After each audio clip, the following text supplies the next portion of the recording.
On today's show, Dusty May gets hired by the Dallas Mavericks. Trae Young, just Bradley Beal all over again. We'll talk about that and try not to speculate about Giannis anymore. When that final buzzer rings, you know it's time for Locked On NBA Game Night. All the post-game reactions to every game across the league, every single night, with insights only the hosts at Locked On can provide. It's the true NBA fans' one stop for all the action. Every game, every night. It's Locked On NBA Game Night. Tipping off now. And welcome. You're locked on to NBA Game List Night. My name is Nick Angstadt, host of Locked On Mavericks podcast, part of Locked On Podcast Network, your team every day. Joining me, as always, from Locked On Bucks. What did you not see in the NBA tonight, Camille Davis? A Giannis trade yet? Right. We have not seen a Giannis trade yet, so we may discuss it a little bit here and there, but we're not going to focus on it. The one NBA show that may not focus on the Giannis stuff today, because nothing new has happened. Nothing new has transpired. We'll talk about the Mavs hiring Dusty May. We'll also do a mock draft, a counted up mock draft where we count up the picks through the lottery, and we're going to do a chaos mock. What would happen if just like every pick was something that you don't expect, or within reason you could expect to happen? So we're going to do that a little bit later. But let's start here with Trae Young and the news that, according to Shams Charania, he is going to sign a 4-year, approximately $212 million deal to stay with the Washington Wizards, with a player option in year 4. Sources tell ESPN the 4-time NBA All-Star declined his $49 million player option for a long-term commitment ahead of free agency. He will now become one of the top 20 highest paid players in the NBA next season. He's back. The market for him was not very good when the Wizards picked him up. His stock is very much down. I saw a lot of conversation about, who are you even bidding against? Why give Trae Young all this money? Why do this with Trae Young? What's the point? Oh, it's Bradley Beal all over again. Oh, it's just wasted. Look, the Wizards are whizzing again all over the place. And Camille, the Wizards. Hold on, maybe the whizzing. Maybe I deserve that on myself. Camille, I'm gonna zag on this. Oh, I think this is fine for the Wizards. Oh, okay. Wait. Is this like on a Wizards curve? Give me a second. Give me a second. Okay.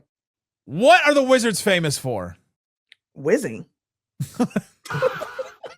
The Wizards have not been good. Like, even when they had John Wall. Like, shout out to the Wizards fans, Locked On Wizards, and everybody for loving the John Wall era. You went to 1 second round. Yeah. You went to 1 second round with Gilbert Arenas. Like, dang, it's been bad out there for the Wizards. It's been really bad. They have not had successful basketball. They have not had a conference final since they were called the Bullets. They have not had anything good happen in that franchise for a long time. They had the John Wall, Javaris Crittenton, the Gilbert Arenas, Javaris Crittenton situation. They've had the Bradley Beal contract. They've had all kinds of stuff. Their best moment in their franchise history, like since, for going back to the Bullets probably, was when Paul Pierce called game like in that playoff series, right? Yeah. That's probably the only one. They just need stability and solid, like, all-star level play. And if they have to pay upwards of a max contract to a guy that probably doesn't deserve it, that probably doesn't, get it on a team that is actually expecting to contend for something big, then fine. But he's getting it on this team because, hey, if they can make a conference finals, he becomes a legend there. You just have to win 2 playoff series. 2. Like, that's not that many to a lot of other teams, right? You ask the Celtics, you ask the Thunder, you ask anybody, any other team. The Mavs have been in 2 conference finals, and they have also missed the playoffs like 3 of the last 5 or 6 years. They just need stability. And if they have to pay all the way up to get it, I don't think Trae Young is Bradley Beal. I think he's better than Bradley Beal. This is a lot of money. But I think for the Wizards, I think you have to take talent when you can get it. I like the premise of your argument for the zag here. I actually very much like that, because different markets have to build their rosters in different ways. It's just not going to be a free agent destination, given all the losing that has been going on in the city tri-state area for DC there. But the tri-state area. Here's the whole tri-state. Just words, just words. But here's the thing, right? The question of who are you bidding against is the one that I do come back to of, okay, the amount that they gave him was not the full max, but it was the maximum amount that he would have gotten if another team was to make him, a max offer. And there was talk that there were teams interested in Trae Young's services because with the lottery reform, there isn't as much incentive to be bad. You don't want to be a bottom 3 team in the NBA because then you only get 2 lottery balls instead of 3 at the top there. So I get it. There is going to be, I assume there was going to be a better market for Trae Young this summer than what it was when he got traded during the season because more teams are going to want to be competitive. Now, that said, it's still an overpay. It is an overpay, I think, for Trae Young at this point. But to your point, if they wanted to keep him there, they were going to have to pay him that amount of money, most likely. So it's tough. Like, I think that Trae Young is going to be a great player for the Wizards and setting up some of them bigs there that they have. But I do think it's an overpay. It's an overpay for sure. I just think that if a team can do it and a team can stomach it and this is the best they can do, then this is the best they can do. The way that they get a Trae Young level talent and Anthony Davis level talent is take assets that were depreciated, that were not good. And it is a lot of money. Who else were they getting with that money is my other question. They have all these guys on rookie deals. Like you think about all their contracts they have. Yeah, they're all still on these rookie deals. They do have some space to use it now. The Anthony Davis one, that's one I have intimate knowledge of that whole situation, how that goes. And now he wants a max contract too. He's got $58 million coming to him. That's even more than what Trae Young's going to be making on this deal. $62.5 million player option the year after this one. Like that is, and then talking about extension on top of that when he doesn't play any games. Like that is tough. Like that's a tough one. And that one I'll be definitely more harsh on. But for Trae Young, he missed a lot of games last year. I think it's kind of like out of sight, out of mind a little bit when it comes to Trae Young because he's still a really good player. He's not his defense is a problem when it comes to playoff basketball, winning at the highest level, but he's also been to a conference finals. It's not like we haven't seen this work to an extent.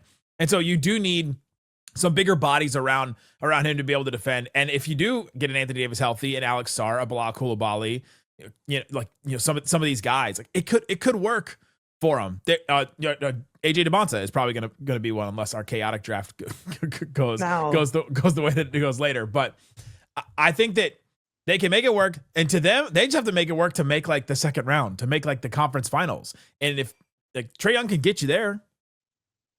He can't. Let me ask you this. I got 2 thoughts that were going through my head while you were saying that. One might play out in our chaotic draft, but if the Wizards do decide like, hey, you know what? Actually not as interested in giving AD this big contract after we just gave this one the Trae Young, maybe Cam Boozer is actually in play in Washington if that is a move that they're willing to make, because we have heard rumors that, a Portland would be interested in giving AD the money that he is so looking for. So maybe that does change up the draft if they make a decision early enough that, actually not going to go that way with AD. But something else I was also thinking, just on a value perspective, CJ McCollum was traded for Trae Young.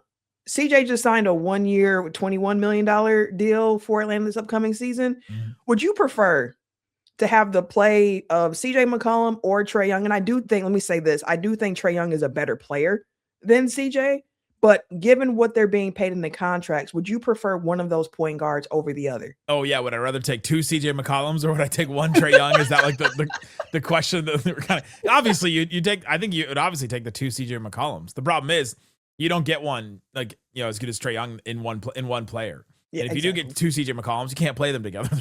they're both too small. That's the problem there. And so, yeah, I mean, the contract does look really bad. 2 years from now, if Trae Young still deals with injuries, or if the defense gets worse, or maybe they do take Peterson and all of a sudden he becomes their number one, and then all of a sudden you can't play him as much. Maybe that does become an issue.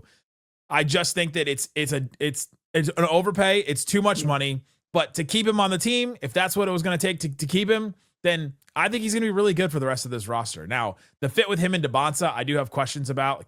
There's a thing where, all right, Trae's got to have the ball in his hands a lot. He's not really an off-ball guy. DeBonta has the ball in his hands a lot. He didn't work out for teams. Did you hear about this?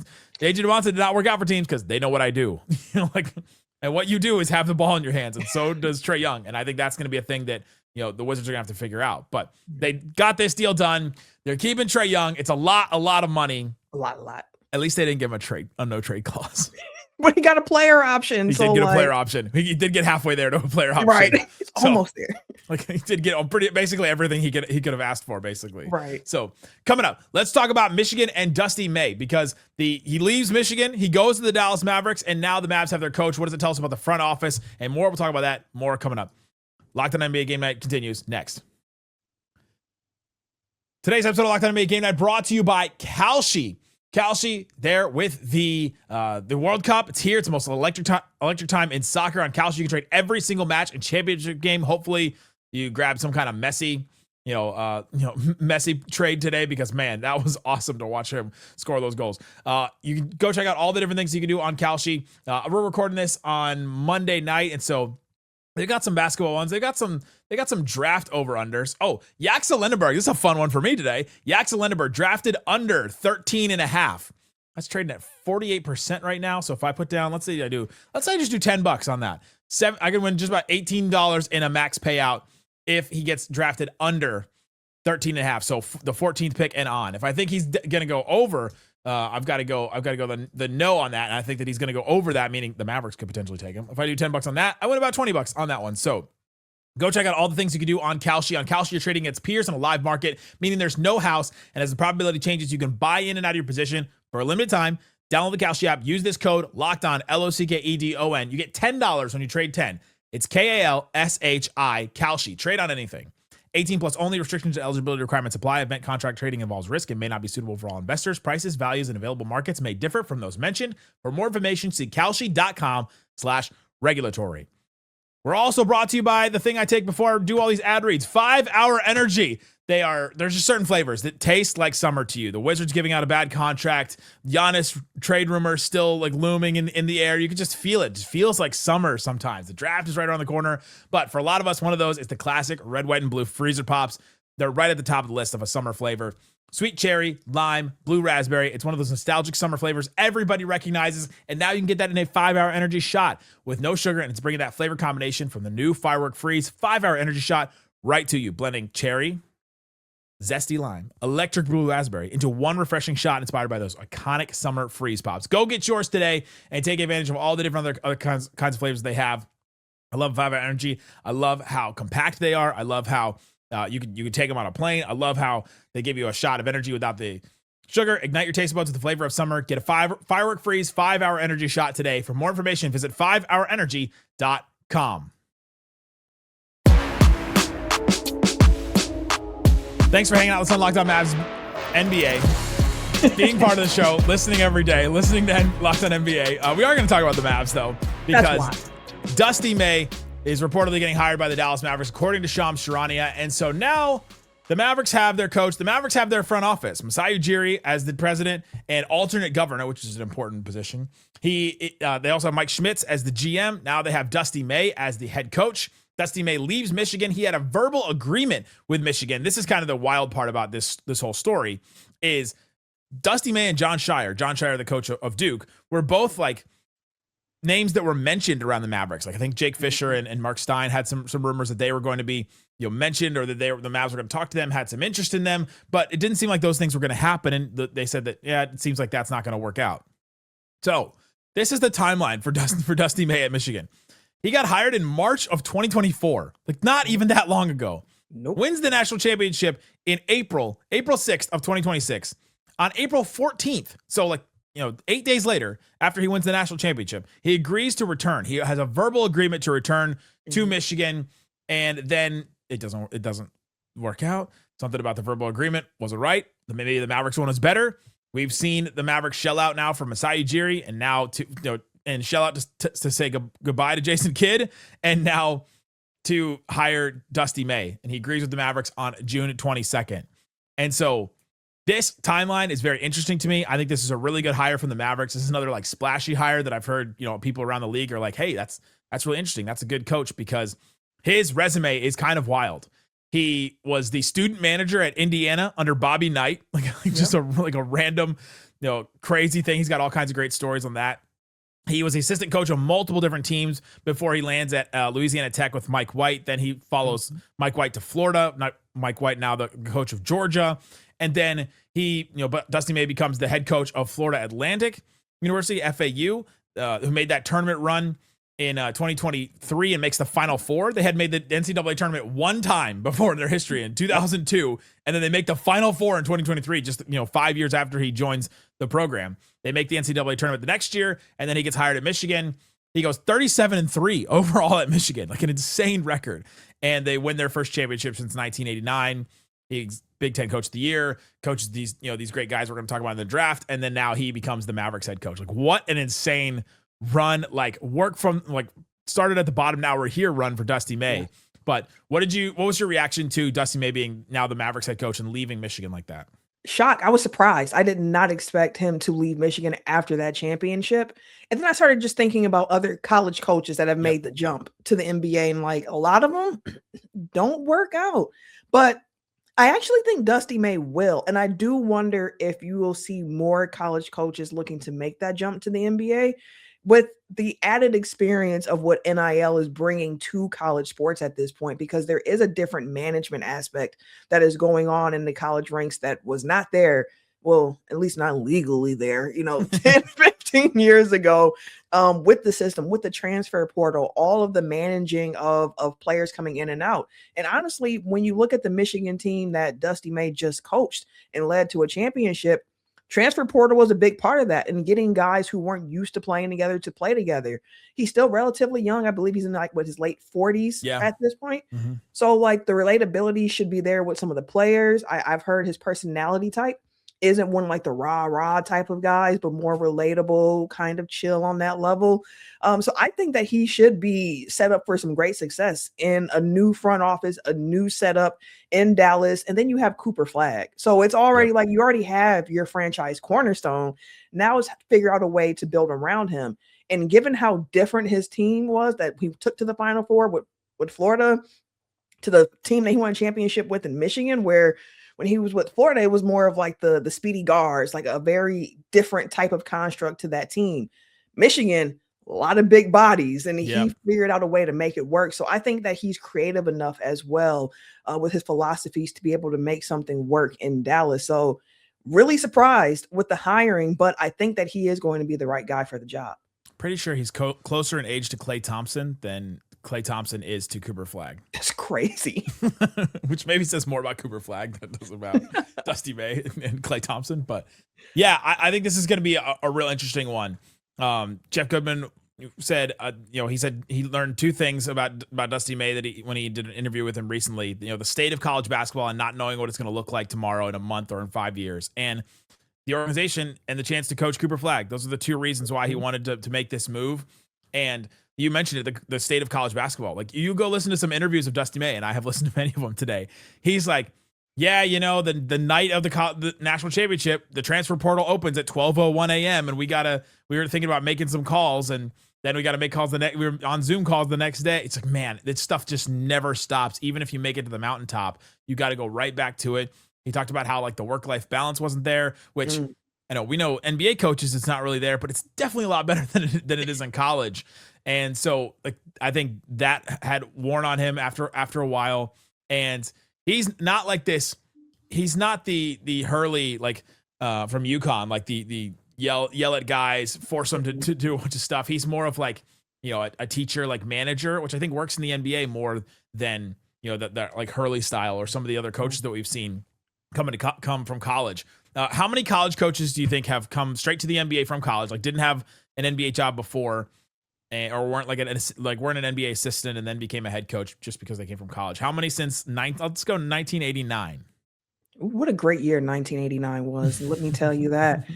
I'm gonna say, just period. How many have come from period the college? That I have found doing my research today. I could be wrong about this, but I don't think I'm wrong by a lot. Let's go with 4. Since 89? Since 80. Oh, wait, you just said since 89. Yeah. A great year. Let me actually go. I'm going with 11. It's 12. It's 12. There's not been very many. So when I think a lot of people have said, including myself, have been like, man, some of the college coaches that have come recently, John Beilein just came from Michigan to the Cavs in 2019. That didn't work out. Brad Stevens worked to a degree, but couldn't get over the hump and had to put Joe Mazzulla in charge. Billy Donovan has been pretty good, but mixed success.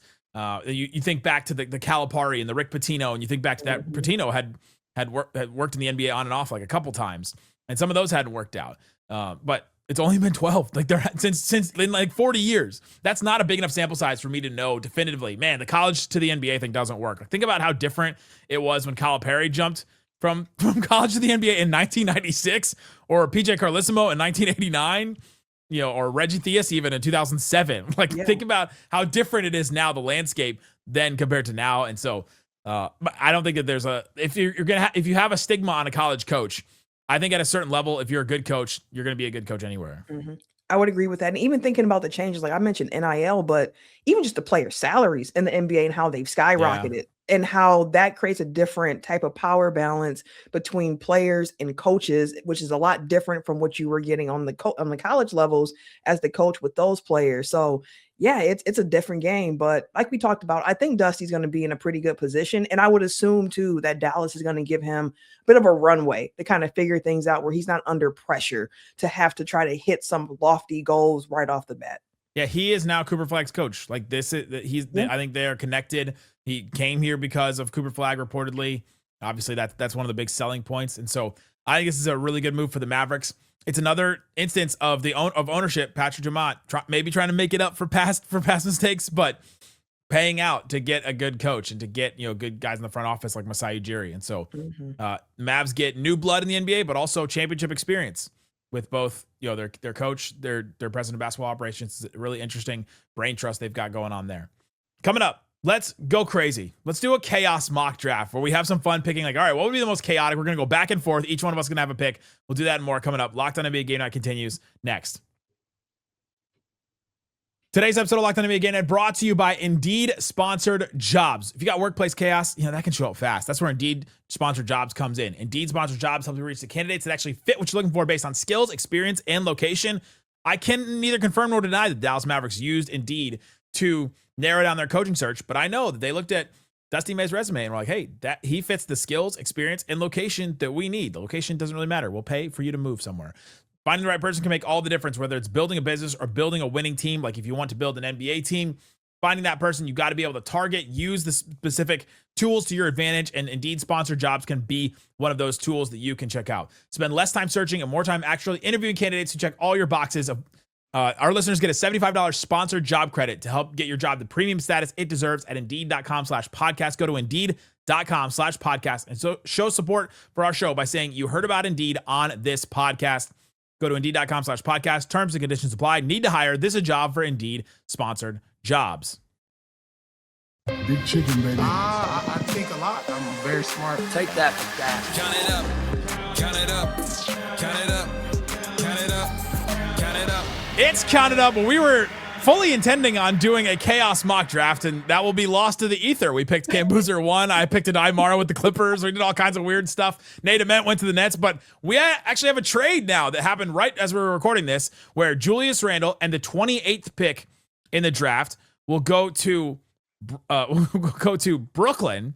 Chicago gets Nick Claxton from Brooklyn, and then the Timberwolves get the Brooklyn Nets 33rd pick. So as I understand this, the Timberwolves basically salary dumped Julius Randle's contract to go down 5 spots in the draft from 28 to 33. And the Bulls are like, hey, we'll take a free Nick Claxton. Like, we'll just hang out here and take a free Nick Claxton. Great. And so now, Camille, the Timberwolves, I gotta imagine that something is up with the Timberwolves because they just cleared $33 million in an exception. Do the fingers. That's right. Yeah, you got to do the fingers. You got to do the one horse fingers because what is Minnesota planning? What is going on? Like, that's a salary dump to the Nets. $36 million of the payroll cleared. $33. That'd be crazy. $33. A $33 trade. Lunch on the Timberwolves. Right. And not an expensive one. A $33 million trade exception now, and they're $50 million below the first apron. Let's talk. I mean, our immediate responses was, I said that doesn't get you Kyrie, like that doesn't get you that, and you were like, that doesn't get you Giannis. That doesn't even get them closer to Giannis, right? No, because you would think that Randall's contract would have had to been involved for salary matching purposes, but if they are also clearing all this space, I wonder if a Rudy Gobert trade is also on the horizons here, and if they are gonna, Who are they trying to get? They were getting expensive. This year it was going to be Anthony Edwards making $49 million, Rudy Gobert making $36.5, Randle making $33.3, Jaden McDaniels making $26, Naz Reid $23, Dante DiVincenzo $12.5, and then you're going to have to figure out a way to keep Ayo Dosunmu because he was awesome for you. Like, and they needed a guard upgrade, like on top of that, to begin with. And so Shams like responds to his own tweet and says, This gives them more flexibility to retain Ayo Dosunmu and use exceptions. The Nets acquire a 3-time All-Star, 2-time All-NBA forward, which is just one of the weirdest stats to me. Julius Randle, 2-time All-NBA, has been salary dumped now. They also get up back into the first round. They move up 5 spots. I think this is a fascinating deal for the Nets. They don't have their own pick next year, so they have no reason to be bad. Those Julius Randle, Michael Porter Jr., whatever guard they end up, whatever guard or whoever they end up getting. And now that now Chicago gets Nick Claxton like for free, right? Did Chicago has to set something out. I love that for Chicago. It's great. Like, of just finding a way to get in there and be like, hey, you know what? We'll take Nick Claxton, actually, if that's part of this. We'll do it. But I don't see anything that Chicago sent out themselves to be part of this. They had to send something like cash or whatever, but something out. For the Timberwolves, is it just they needed to get off of Julius Randle that badly? I mean, he was that bad in the playoffs. Like it was one of those things where you're like, man, if we had anything in this spot, maybe this is a different situation. But man, I think that in this current NBA, the parity era of the NBA, generally teams' windows, and by windows I mean with a certain core, is probably going to be about 2 to 3 years, and then you have to move on when you see it's not working. The Wolves made the Western Conference Finals 2 years in a row. And then last year, injuries were definitely part of the story, but they did not make it as far as they have the last couple of years. And as you mentioned, Randle was pretty bad throughout large stretches of their playoff run this year. So the question is, what is the next move? Is this a Ja Morant possible landing spot now where the idea is maybe to pair Ja and Ant and have that be your backcourt going forward? Or like, oh my God. John Ant as your backcourt going forward sounds like a threat. I don't know who is a threat too. He makes 42, so that $33 million exception doesn't get you that. This is a fascinating one. This is one that has got me. Let's go to like, all right, who's making under 33 million that they could even like target if they wanted to do it all. It doesn't seem like they're gonna probably do it all because they need to retain Ayo. You know, your boy Tyler Hero makes $33 million exactly. Hey, if they want to come a little under, Miles Turner makes you 26, I think, this upcoming year, somewhere in that range. So, 26 and a half, yeah. I mean, that could be a way to go about it as well. They could be the third team. They could be the third team in your Giannis trade to Miami. Yeah, they could. And they could be the team that gets a Miles Turner or somebody else or another vet that's looking to be offloaded. But Miles Turner on the Bucks is the only other guy that's making a considerable amount of money. Aaron Gordon makes 31, almost 32. Ooh, but I don't think Denver wants to do that. Just saying, I'm just naming names now. at this point of the show, I'm just naming names. Yeah, this is a fascinating one. This is one where if you're the Timberwolves, you're like, man, we hope there's another move coming. Because I mean, he was bad. I mean, that Timberwolves Spurs series, he averaged 13 points. He shot 27 of 79. That's 34%. He had 9 assists, 18 turnovers. Tough. Really bad. He was really bad in that series. And so maybe they're just looking at it like, hey, we could just give Naz Reid a bigger role, Jaden McDaniels a bigger role, and feel good. Ayo Dosunmu was great for us. We could give him a bigger role, feel good about it, move forward, and then replace him with somebody with these exceptions. And yeah, like they now all of a sudden this Timberwolves team is not as big as they were, because they've gone from Cat now to Julius Randle to now nobody. And I think too, with that trade, like I think that has to mean that Naz Reid is your starting power forward now, assuming that Gobert is still there or another center is going to come into place. But like, I would assume he has to be starting for Minnesota now with this move being done. If they do get a guard though, then you just slide everybody up. Ant's at the 2, Ayo's at 3, maybe Jaden McDaniels plays your 4. Still small. He's still kind of small. Jaden McDaniels is like 6'9", 6'10" though. Yeah, but it's the I was going to say girth. That's not the word I'm looking for. That is a word that would describe it though. works in the Oxford English Dictionary, Camille. You know what I mean? But like they'd be a lot more versatile too. Like just what they're able to do, they'd be a lot more switchable in that way. But That one caught me off guard, Nick. I did not expect to see a Julius Randle trade. Do you think at this point, in this part of the season, now that the championship has been crowned and now that Randle has been traded, that the Knicks won the Cat Randle trade? Yes. I mean, they won it as soon as they lifted that Larry O'Brien trophy. Like, yes, we got it. That's tough. That's a tough one to look back on and be like, ooh, man. I guess they still have Dante, but yeah, but he's coming off the Achilles now too. Best wishes to him on his healing, though. Tough. Yeah. The Nick Claxton to Chicago is an interesting one too. Wait, really quick. Weren't the Timberwolves rumored to also be interested in Derek White? They may be. That'd be a fascinating move for them. He makes something like that too. He makes 30.3. Keep an eye on that. That could be the point guard right there instead of John Morant. That's the one. And that's one that gives you still a lot of touches for Ant to have too. A guy that can set stuff up a little bit here and there, can run, help run some kind of system, but also a great defender. Great point of attack. Where all of a sudden your defenders are him and Jaden McDaniels and Rudy Gobert. God, good luck scoring on the Timberwolves next year. That could be it. Were you sure Nick Claxton went to Chicago for like almost nothing? That's what it's looking like here. Nick Claxton to the Chicago. That just seems weird to me. Me too. Again, why? Like, what did Chicago give up in this deal? Like, I don't know. I like the way Chicago's moving though. I do too. These are the kind of moves you got to make when you're on that rebuild, avenue right now. So it's looking up. Everything's coming up Millhouse. Interesting. Go check out Locked On Timberwolves, Locked On Nets, Locked On Bulls. They'll all have analysis on this stuff too. And so you can go check out all that stuff over there. If you want to do a mock draft, go listen to the Ultimate Mock Draft. If you haven't listened to that yet, Locked On NBA Draft with no ceilings to give you your itch for all the mock draft stuff. So go check that out. Guys, thanks so much for hanging out with us on Locked On NBA Game Night. Check the links in the description for more ways to follow the show.